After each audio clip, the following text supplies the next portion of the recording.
Welcome back to the show. Oh my goodness, we've got live excerpts of Brad Garlinghouse and David Schwartz from Apex in Netherlands and so much more. Somebody roll that beautiful intro.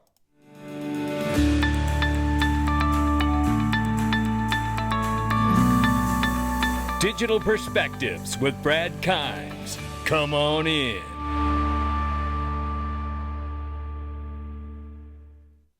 Welcome back to the show, everybody. You can follow us on Twitter, YouTube, and digperspectives.com for exclusive content. Right now, $2.66 trillion market cap for crypto. The market's up 3.4, 69,400 plus for Bitcoin, 3,600 plus for Ethereum, 112 billion plus market cap for Tether. XRP is at the number 8 spot at 49 cents. We're up 2.8 on the 24, off by 6.1 on the 7-day. I gotta say it.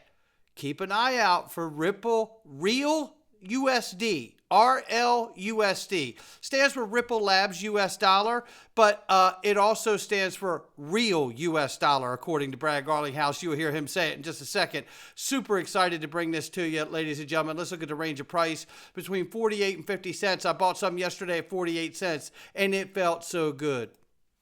Take a listen to this. This is one of the clips right here about why the SEC really came at XRP first, if you will. Take a listen to this. There are things that are super frustrating. You know, why did the SEC go after XRP kind of first, if you will? You know, in some ways you look at that now and you say, we're almost at the very, very end of that journey. I think that, you know, hopefully we have resolution. We can't control that now. The judge, you know, will make the decision when she makes the decision. My estimation is sometime before the end of the summer. Somebody asked me, is that the end of August? I pointed out that September 21st is the end of summer. So I don't know, sometime there. I think my birthday, August 28th, that's the end of summer. You know what? I'll ask her if we could celebrate your birthday with that. That would be, yeah. We'll all celebrate with you. We'll call the judge. But look, it has been frustrating. What has been exciting is the momentum that has been building. I mean, look, there are 3 times as many people here as the last Apex. This community is more active, more vibrant, more entrepreneurial. I mean, it's just awesome. Like I see the momentum and the excitement here, and it's just very palpable. The U.S. market remains, frankly, a laggard. You know, the U.S. regulatory environment, even though Ripple is at the tail end of that, and I think it's strange to me that XRP is in such a unique position and that the market hasn't kind of rewarded that. XRP in the US is one of the few things we can say definitively is not a security. With ETH, I don't know how that's going to play out, right? Apparently Wells notices, which is the SEC kind of pre-warning that we're going to file a lawsuit, have been gone out to consensus, well, purportedly, as I've read, maybe on your site as well, to consensus. You know, we know the Ethereum Foundation has received various inquiries. So look, it's super frustrating. And even it's not just the SEC. The United States kind of current administration with Gary Gensler as the head of the SEC has been pretty hostile towards crypto. But look, you asked the macro question. That has been frustrating. I think we're on the largely on the other side of that. And it's the reason why I'm so excited. And hearing David talk about what's going on in the XRP ledger, I look at the next 5 years and what this community may look like 5 years from now, and I get very excited about it. Absolutely, and so do I. And what are the damages, if you will, says digital asset investor. And XRP Unleashed documentary is coming. All will be exposed by Fruition Films, and it's absolutely true. ETHgate is very real. That free pass is very real. Regulatory capture of the SEC, very real.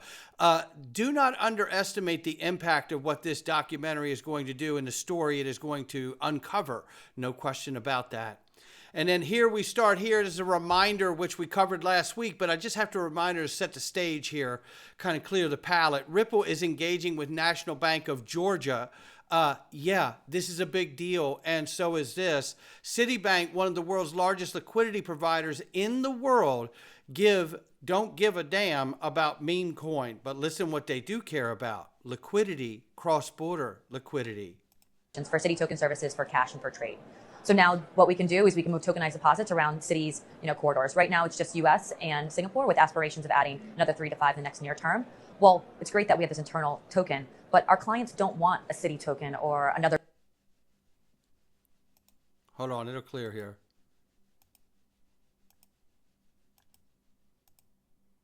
It did this to me earlier. 1 second. That we have this internal token, but our clients don't want a city token or another. Hold on. Or another. Okay, for whatever reason, the video clip doesn't want to finish, and we're just going to have to go with that. But what I could say is that she makes it very clear what we want is cross-border liquidity, and it sounds a lot like she's describing XRP. That's Citibank. We'll keep an eye on it, no question about it. Now let's get to this, reminding everybody that Ripple is the initial set of partners with MasterCard to issue biometric cards which can transact central bank digital currencies and stable coins globally. Now, all of this coming to the markets at the same time that we're about to see the rollout of real USD on the XRP ledger and the Ethereum virtual machine. Take a listen to this in respect to USD Tether. This is Versan from Black Swan Capitalist. Take a listen to this clip. Tether is a massive bubble. Yeah, that's really it. You know, it's a bubble waiting to burst. I love to look at the end for Versan. Keep an eye out. We're going to get him and his brother on the show on the Weekend Review on Fridays very soon, and so many other influencers around the space too, and I'm super excited about it. But here, the court claims that the USD Tether represents the proceeds of wire fraud conspiracy, money laundering, and money laundering conspiracy. This is what the U.S. government has been pointing out. And that's why this is a problem. Really, it hasn't truly come to a form of clarity and understanding yet of how it's going to be treated and dealt with by the U.S. government. But we do know that MiCA regulations, which will kick in just another 8 days, do not consider USD Tether a stable coin. So are we seeing the United States set the stage right before getting either the FIT21 Act or the stablecoin bill of some sort for the same exact kind of treatment to push USD Tether outside the regulatory framework? Look, this is what we're going to have to watch and see. I mean, to me, it ends up cleaning the market up considerably if all of these things are accurate about USD Tether. So we'll see what happens here. And then obviously Ripple snaps up Standard Custody and the CEO, Jack McDonald, and makes him Senior VP of Stablecoins at Ripple, as well as remaining the CEO of Standard Custody and Trust Company. All of this preparing to onboard massive amounts of institutional liquidity because they know they're about to have massive amounts of network flows, I believe, once they have clarity and regulations, whether it's a stablecoin bill or the FIT21 Act. That's what they're setting the stage for, and it's getting pretty darn exciting.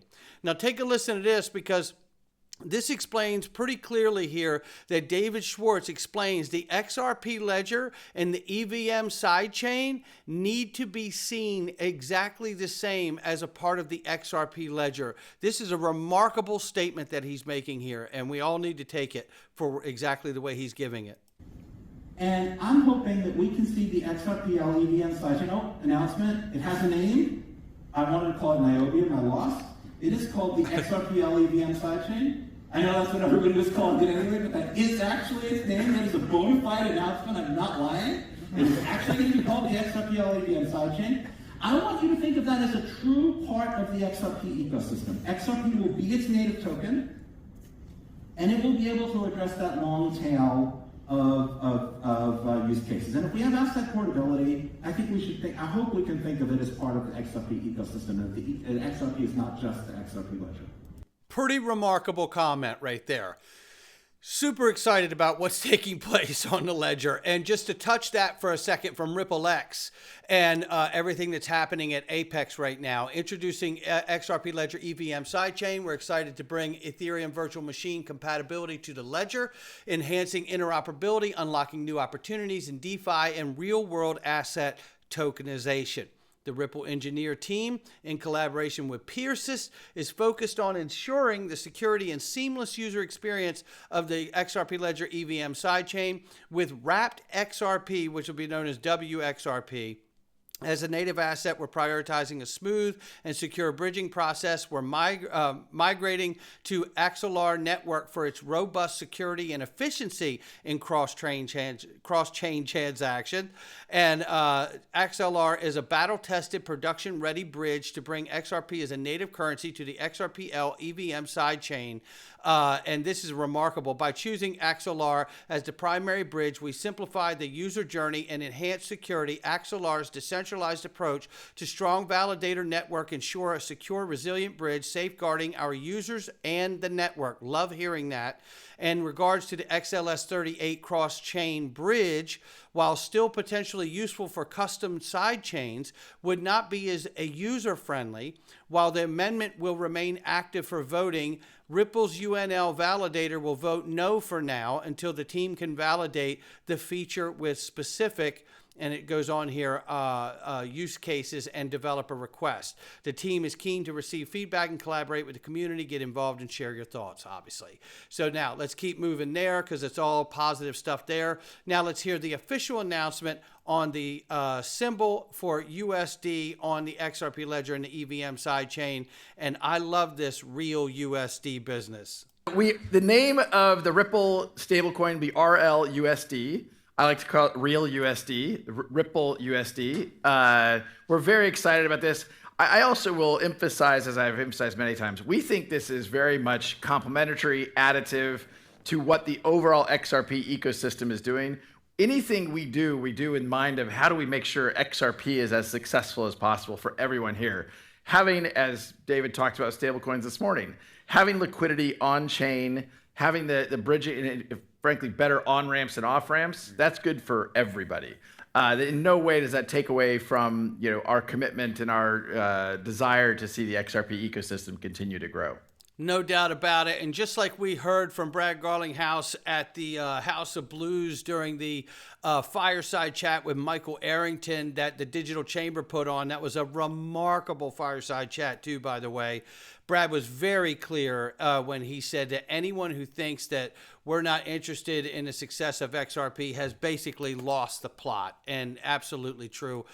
You can see it here. And what will cause mass adoption? We don't need to know how the technology works. Brad Garlinghouse, listen to him say it himself. He had been around in the earliest days of the internet, kind of the internet 1.0. I'm a lot younger than him, but I also was around. Why is that funny? I don't know. I thought that Wow, was Frank, that's fine. I was around those days as well, and I think one of the things that really catalyzed the growth of kind of the internet 1.0 was usability. Yeah. You know, Mosaic came out as a first browser that evolved into Netscape. That trying to use some of these technologies that predated the browser as we know it. I mean, people can't even think about the internet before a browser. Mm-hmm. But those things didn't exist until I think 92, 93. Mm-hmm. That was the explosive growth. And so I think, again, when I think about the big picture where we're going over the next 5 years, 10 years, I think we are now focused on abstraction layers that can actually, we don't need to know how the technology works. We don't need to know how SMTP works to send an email. Mm-hmm. Why do we need to know how to do things with core layer 1 technologies in order to take advantage of them? Or bridging and the like. And there you have it right there. I mean, that's really it, right? Is that we need to see the development of this space get to a place where, you're not focused on how it works. You're just focused on getting people to understand the benefits of it, right? I can't explain to you how electricity truly works, but I'm using it every day. You can bet your ass on that. And that's where we need to get to, right? And we're still early, but it's beautiful that we're here for it. Right here, Dark Defender says, imagine you are in 2017. We all know what happened then. Tired of price fluctuations for years. You sell it for nothing just before XRP hits 382. It's 2024 now, and XRP has formed a similar pattern, making us feel the same as we did in 2017. On the weekly time frame, XRP stands above the support once again. Our indicator is close to oversold again, as weeks before and pending for reversal. Otherwise, it would be hard for XRP to continue the uptrend. I have highlighted how many times we've had the similar indicator and support pattern match the current position. The other side of the orange line, the resistance stands around $1. It will be easy above 66 cents and $1. if we look at the chart that he's talking about, he highlights these touch points here on this channel. You can see where we are today. And the interesting thing about those touch points where we had upward action here, we were also oversold on the RSI as well. Super oversold right here, right? But as you can see, we're still oversold right here. Everything's aligning. So at some point, if history is going to repeat itself, we will see this turn around. And that is when the fireworks go off. And we all can't wait for that. No doubt about it. All right, look, that's going to do it for me. Not financial advice from me or anyone else.